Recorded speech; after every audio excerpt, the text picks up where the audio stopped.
¿Cómo afecta el incremento del salario mínimo a la clase alta? No solo los trabajadores informales, ni quienes ganan el salario mínimo o pertenecen a la clase media enfrentan los efectos de un aumento desproporcionado del salario mínimo, como lo vimos en los videos anteriores. También los hogares de ingresos altos, que según la DIAN son quienes superan los 4.200.000 mensuales por persona, se ven afectados, aunque de una manera menos visible. En Colombia, ese grupo, que según la DIAN es la clase alta, los que ganan más de 4.200.000, representa una minoría muy pequeña de la población, alrededor del 2,8%, según la clasificación del DANE. Son los ingresos más elevados del país, pero no reciben ajustes salariales proporcionales al aumento del salario mínimo. A diferencia de quienes ganan el mínimo, cuyo aumento es obligatorio por decreto, los salarios altos se ajustan por negociación individual, por políticas internas de la empresa o en muchos casos no se ajusta en absoluto y es totalmente legal. Mientras el salario mínimo puede incrementar en 2 dígitos en un solo año, los ingresos altos suelen crecer muy por debajo de ese ritmo o permanecer estancados en términos reales. Sin embargo, el problema es que los costos sí suben. El salario mínimo sigue operando como una referencia para múltiples precios de la economía, para los costos de la economía, en los arriendos, en la vivienda, en la administración, en los costos de transporte, de servicios, de educación, de mano de obra especializada, etc. El resultado es inflación. Y esa inflación va a erosionar el poder adquisitivo incluso de quienes tienen mayores ingresos nominales.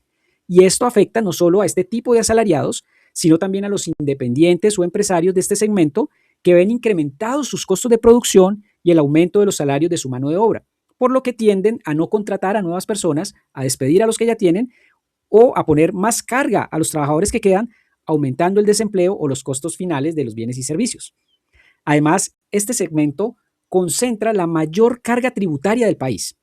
Aunque representan apenas una fracción de la población, es el grupo que paga la mayor parte de los impuestos de renta, además de otros tributos y contribuciones que directa o indirectamente se ajustan con base en el salario mínimo o en la inflación que éste impulsa, como por ejemplo, a ellos se les incrementa la seguridad social, las tarifas administrativas, los costos fiscales o cuasi fiscales, los aportes a subsidios en las facturas para los estratos más bajos o los topes y requisitos legales, etcétera. En la práctica, muchos de los costos fiscales, que son los que ellos asumen, prácticamente del sistema terminan recayendo sobre este grupo reducido de personas.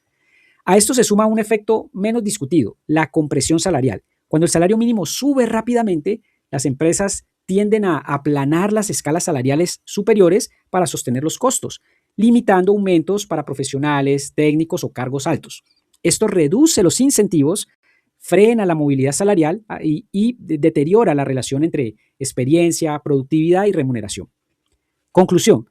Aunque quienes ganan más de 4.200.000 mensuales representan apenas el 2,8% de la población en Colombia, no se benefician proporcionalmente de los incrementos del salario mínimo, pero sí absorben buena parte de sus efectos indirectos, inflación, mayor presión tributaria y estancamiento salarial relativo. El aumento desmedido del salario mínimo no corrige desigualdades estructurales, las redistribuye de forma ineficiente y termina afectando a todos, incluso a quienes erróneamente se asumen que no les impacta.